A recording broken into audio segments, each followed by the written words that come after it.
저택의 정적 속에서 새벽 5시. 이정화는 어김없이 눈을 떴다. 20년이 넘는 세월 동안 몸에 밴 습관이었다. 대전 외곽의 고풍스러운 2층 저택은 아직 깊은 정적에 잠겨 있었고 가을 아침 공기는 유독 차가웠다. 정화는 조심스레 일어나 간소한 옷을 갈아입고 복도로 나섰다. 거대한 샹들리에가 걸린 1층 거실로 내려가며 그녀는 늘 그랬듯 한쪽 구석에 자리한 낡은 첼로에 시선을 주었다. 갈색 나무 결이 세월의 흔적을 고스란히 간직한 그 악기는 마치 오래된 비밀을 품고 있는 듯 고요히 서 있었다. 장하준 선생이 절대 건드리지 말라고 당부했던 물건.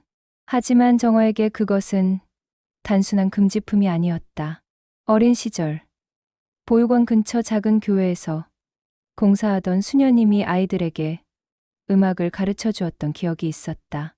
그때 처음 첼로를 만났고 서툰 손가락으로나마 몇 개의 음을 낼 수 있었던 짧은 순간들. 그 기억은 정화의 마음속 깊은 곳에 도석처럼 간직되어 있었다. 정화 씨, 오늘도 일찍 일어나셨군요. 뒤에서 들린 목소리에 정화는 깜짝 놀라며 돌아봤다. 은퇴한 건축가 장하준이 잠옷 차림으로 계단을 내려오고 있었다. 60대 중반의 그는 여전히 당당한 체구를 유지하고 있었지만 혼자 사는 세월이 길어지며 어딘가 쓸쓸한 기운이 감돌았다. 죄송합니다. 깨워드렸나요? 아니에요. 나도 잠이 안 와서 일어났어요. 커피 한 잔 부탁합니다. 정화는 고개를 끄덕이며 주방으로 향했다. 장하준은 국내외에서 수많은 건물을 설계한 유명한 건축가였지만 몇 년 전 은퇴 후 이 저택에서 은둔하듯 살고 있었다. 가끔 옛 동료들이 찾아오기도 했지만 대부분의 시간을 혼자 서재에서 보내며 책을 읽거나 스케치를 그리며 지냈다. 원두를 갈며 정화는 다시 한번 첼로를 바라봤다. 오늘따라 그 악기가 유난히 자신을 부르는 것 같았다. 손끝이 근질거렸고 가슴 어딘가에서는 오래 잠들어 있던 선율이 꿈틀거리고 있었다. 하지만 약속은 약속이었다. 장하준 선생의 부탁을 어길 수는 없었다. 커피를 내리는 동안 정화는 문득 궁금해졌다. 왜 그토록 첼로를 금기시하는 걸까? 그 안에는 어떤 사연이 숨어 있는 것일까? 20년을 함께 지냈지만 장하준에 대해 아는 것은 여전히 많지 않았다. 그는 자신의 과거에 대해 거의 말하지 않았고 특히 가족 이야기는 철저히 피했다. 며칠 후 장하준이 서울에 있는 옛 동료의 부탁으로 급히 지방 출장을 떠나게 되었다. 3일 정도 걸릴 것 같습니다. 집 관리 부탁드려요. 그가 떠나는 차를 배웅하며 정화는 마음 한구석에서 묘한 해방감을 느꼈다. 20년 넘게 지켜온 규칙들로부터 잠시나마 자유로워질 수 있는 시간이었다.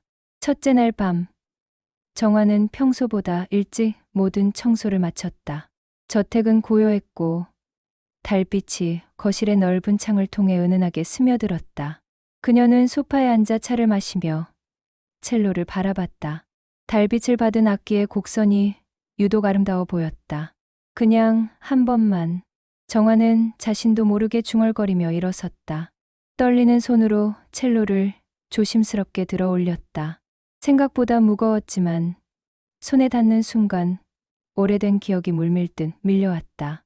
보육원 시절 수녀님의 따뜻한 미소와 함께 들려왔던 첼로의 깊은 울림. 그때의 자신은 이 악기가 세상에서 가장 아름다운 소리를 낼 수 있다고 믿었다. 활을 집어들고 현에 대었다. 첫 번째 음이 울려 퍼지자 정화의 가슴이 뛰기 시작했다. 서툰 손놀림이었지만 기억 속에 잠들어 있던 바흐의 무반주 첼로 모음곡 1번의 선율이 조금씩 되살아났다. 지연에서 시작되는 그 유명한 프렐류드. 정화는 눈을 감고 음악에 몸을 맡겼다. 음악은 비어있던 거실을 가득 메우며 저택의 모든 공간으로 퍼져나갔다. 마치 오래 봉인되어 있던 영혼이 깨어나는 듯 정화 자신도 놀랄 만큼 자연스럽게 연주가 이어졌다. 때로는 음정이 불안하고 리듬이 흔들렸지만 그 속에는 진실한 감정이 담겨 있었다. 청춘을 잃어버린 아쉬움, 꿈을 접어야 했던 슬픔, 그리고 여전히 꺼지지 않는 음악에 대한 열망. 하지만 정화는 몰랐다. 장하준이 예정에 없던 일정 변경으로 이미 저택에 돌아와 있었다는 사실을. 지방의 일이 일찍 끝나 밤늦게 돌아온 그는 피곤함에 곧바로 2층 서재로 올라가 책을 읽고 있었다. 갑자기 아래층에서 울려오는 첼로 소리에 장하준의 손이 멈췄다. 책장을 넘기던 손가락이 경직되었고 심장이 빠르게 뛰기 시작했다. 그 선율은 너무나 익숙했다. 바흐의 첼로 모음곡, 그것도 1번 프렐류드. 이럴 리가. 장하준은 조심스럽게 서재 문을 열고 복도로 나섰다. 계단 위에서 아래를 내려다보니 달빛 속에서 첼로를 연주하는 정화의 모습이 보였다. 그 자세, 그 집중하는 표정, 음악에 몰입하는 모습까지. 모든 것이 오래전 기억 속의 누군가를 떠올리게 했다. 장하준의 눈동자가 흔들렸다. 가슴 깊은 곳에서 묻어두었던 과거가 되살아나기 시작했다. 어린 동생이 첼로를 연주하던 모습, 그 작은 손가락이 현을 짚던 순간들, 그리고 어느 날 갑자기 사라져버린 그 소중한 존재. 정화의 연주 속에서 장하준은 잃어버린 시간을 보고 있었다.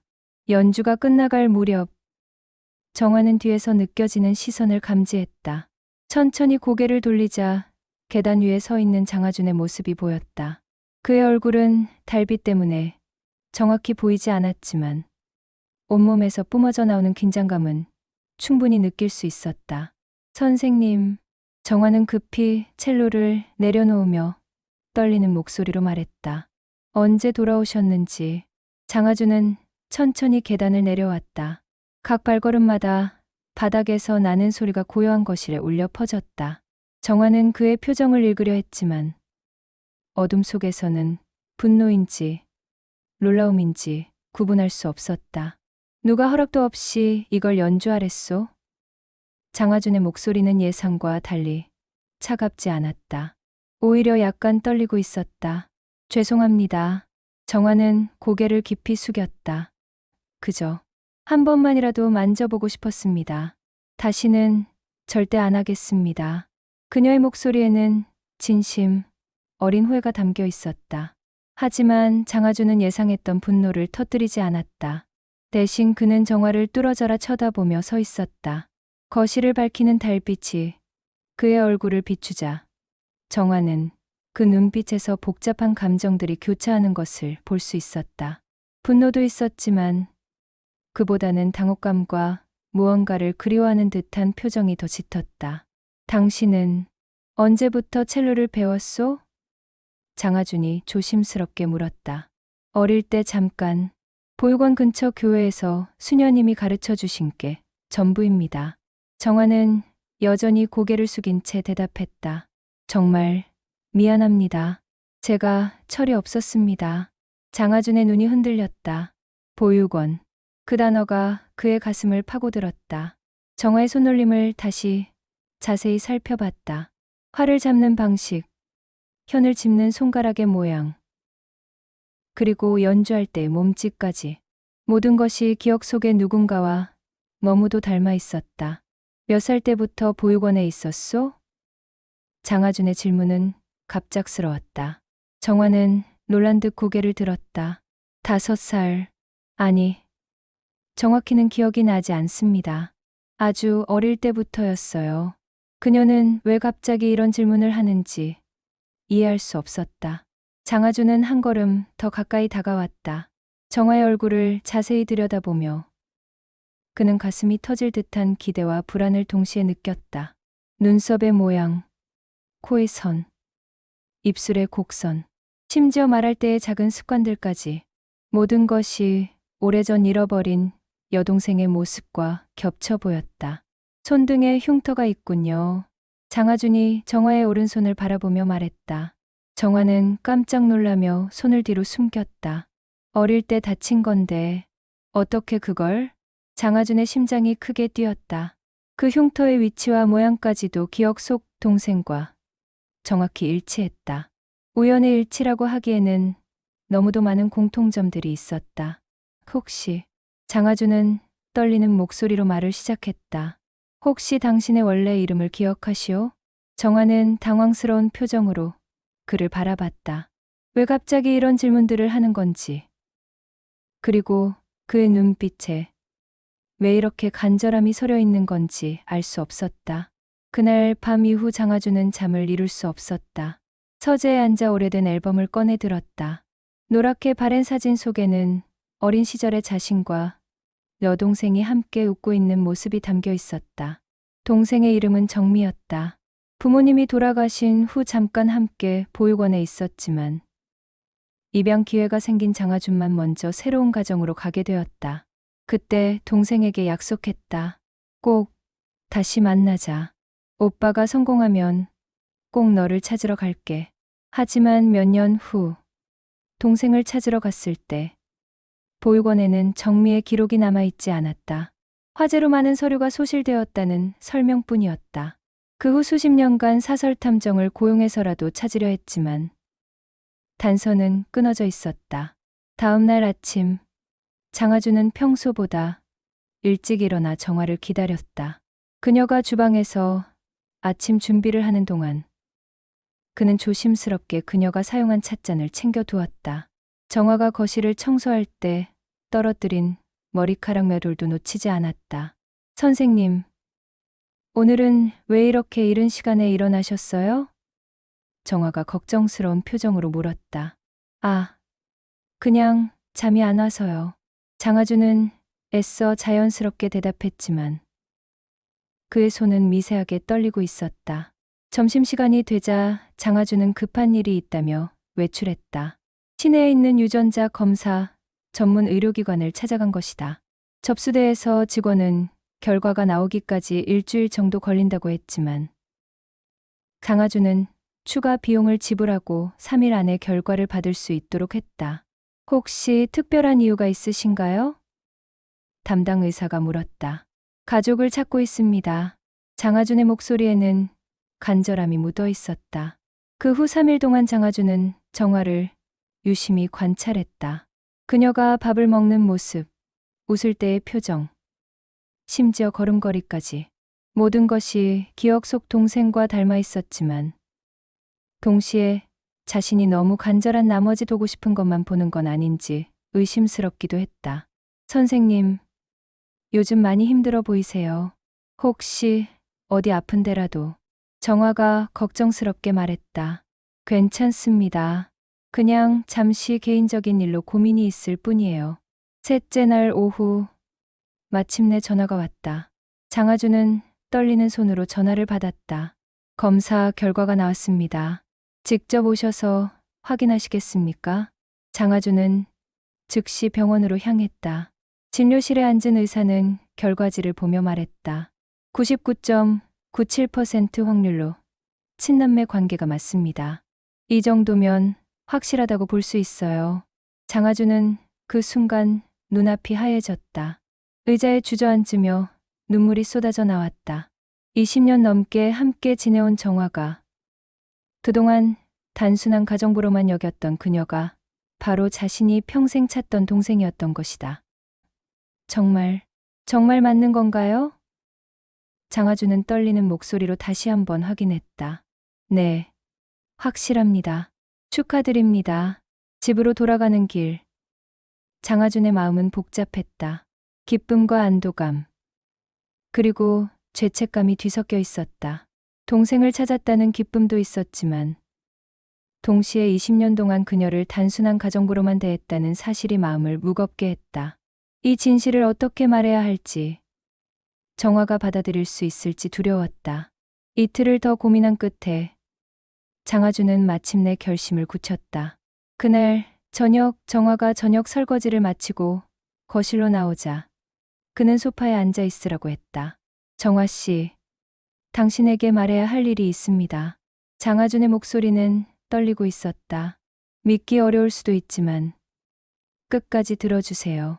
정화는 불안한 표정으로 그의 맞은편에 앉았다. 혹시 제가 첼로를 만진 일 때문인가요? 정말 죄송. 아닙니다. 장아주는 손을 들어 그녀의 말을 막았다. 그것과는 다른 이야기입니다. 장아주는 천천히 자신의 어린 시절 이야기를 들려주었다. 부모님을 잃고 보육원에 들어간 것, 정미라는 동생이 있었다는 것, 그리고 자신만 입양되면서 동생과 헤어져야 했던 아픈 기억들. 정화는 점점 커지는 눈으로 그의 말을 들었다. 그런데 며칠 전 당신이 첼로를 연주하는 모습을 보면서 이상한 기분이 들었습니다. 마치 옛날 동생을 보는 것 같았어요. 장아주는 잠시 말을 멈추고 깊은 숨을 들이쉬었다. 그래서 유전자 검사를 했습니다. 유전자 검사요? 정화의 얼굴이 하얘졌다. 장아주는 주머니에서 결과지를 꺼내 그녀에게 건넸다. 99% 이상의 확률로 우리는 친남매입니다. 정화 씨, 당신이 제가 평생 찾던 동생 정미입니다. 정화는 결과지를 받아들고는 한참 동안 말을 하지 못했다. 종이 위의 숫자들이 흐릿하게 보였고 머릿속이 하얗게 변했다. 이럴 리가 없어요. 정화는 고개를 저으며 울음을 터뜨렸다. 20년 넘게 함께 있었는데 어떻게 이런 일이. 저도 믿기 어렵습니다. 하지만 생각해 보세요. 당신의 손등, 흉터, 첼로를 연주하는 모습, 심지어 웃을 때의 표정까지. 장아준도 목이 메어왔다. 모든 것이 기억 속 동생과 똑같아요. 정화는 자신의 오른손 등을 바라봤다. 어릴 때 생긴 이 작은 흉터에 대해 기억이 희미하게 남아 있었다. 뜨거운 물에 데였던 것 같은데 그때 옆에서 울며 불어주던 오빠의 모습이 어렴풋이 떠올랐다. 혹시 정말. 정화는 떨리는 목소리로 말했다. 가끔 꿈에서 보는 남자아이가 있었어요. 저보다 조금 큰 아이였는데 항상 제 손을 잡고 다니면서 괜찮다. 오빠가 있다고 말해주던. 장아준의 눈에서 눈물이 쏟아져 나왔다. 맞습니다. 그게 저였어요. 정미야. 오빠가 늦었다. 두 사람은 마침내 서로를 껴안았다. 20년이라는 긴 세월 동안 가정부와 주인이라는 관계로 지내왔지만 사실은 혈육이었던 것이다. 정화는 장아준의 품에서 터져나오는 울음을 참을 수 없었다. 오빠, 정말 오빠였던 건가요? 정화는 여전히 믿기 어렵다는 듯 물었다. 그렇습니다. 이제 더 이상 혼자가 아니에요. 그 후 몇 주가 지났다. 정화는 더 이상 가정부가 아니었다. 장아준은 그녀를 위해 저택의 한 층을 새롭게 꾸며주었고 두 사람은 잃어버린 시간을 되찾기 위해 노력했다. 어릴 적 추억을 나누고 각자의 인생 이야기를 들려주며 진정한 남매로서의 관계를 회복해갔다. 어느 저녁 정화가 다시 첼로를 들었다. 이번에는 금지된 행동이 아니었다. 장아준은 그녀 옆에 앉아 미소를 지으며 연주를 들었다. 바흐의 선율이 저택 전체를 감싸며 흘러갔고 이제 그 음악은 금지된 소리가 아니라 되찾은 가족의 따뜻한 선율이 되었다.